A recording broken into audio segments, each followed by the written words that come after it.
கர்த்தருடைய பரிசுத்த நாமத்திற்கு மகிமை உண்டாவதாக. நாள் 21.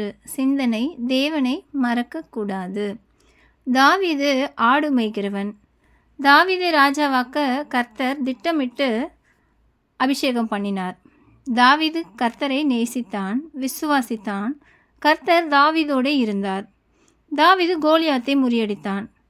மக்கள் தாவீதை சவுல் ராஜாவை காட்டிலும் மேன்மையாக பேசினதினாலே சவுல் தாவீதை பகைத்தான்.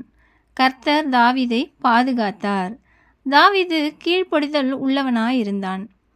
தாவீது ராஜாவான பின்பு யுத்தமெல்லாம் தாவீதுக்கு வெற்றியாய் இருந்தது. கர்த்தர் அவனோடு இருந்தார். தாவீது எல்லா வெற்றியும் கண்ட பிற்பாடு தாவீது தன் அரசாட்சிக்கு கீழே இருக்கிற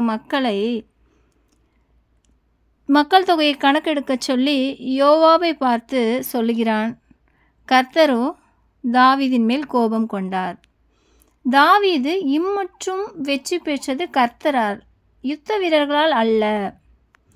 ராஜாவின் கட்டளையின்படியே யோவாப் யுத்த வீரரின் தொகையை கணக்கிட்டு பார்த்து தாவீதிடம் வந்து அறிவிக்கிறான்.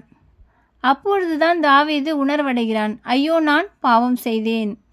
கர்த்தர் எனக்காக யுத்தம் செய்தார், நானோ என்னை மேன்மைப்படுத்தினேனே என்று சொல்லி நான் பாவம் செய்தேன் என்று யோசித்து கொண்டிருக்கையில் கர்த்தர் காத் தீர்க்கதரிசியை அனுப்புகிறார்.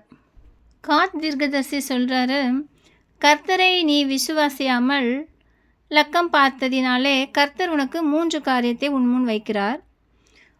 உன் ஊரில் 7 வருஷம் பஞ்சம், இல்லது 3 மாதம் யுத்தம், நீ பயந்து ஓடணும், இல்லைனா தேசத்தில் கொள்ளை நோய் வரும் என்று கர்த்தர் சொல்கிறார் காத் தீர்க்கதரிசி மூலமாக.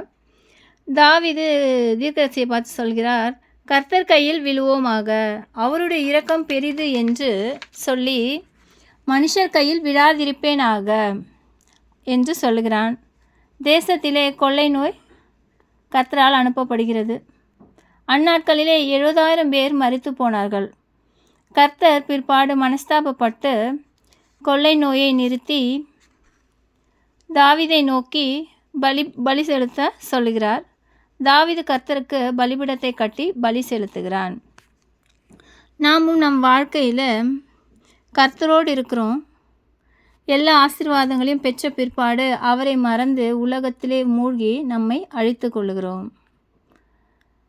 அதனால் நம் வாழ்க்கையிலே அநேக வேதனைகளும் வருத்தங்களும் கஷ்டங்களும் சோர்வுகளும் சமாதானமின்மையும் வருகிறது. நாம் அப்படிப்பட்ட காரியங்களை செய்யாதபடிக்கு கர்த்தருக்குள் நிலைத்திருப்போம். ஆமென்.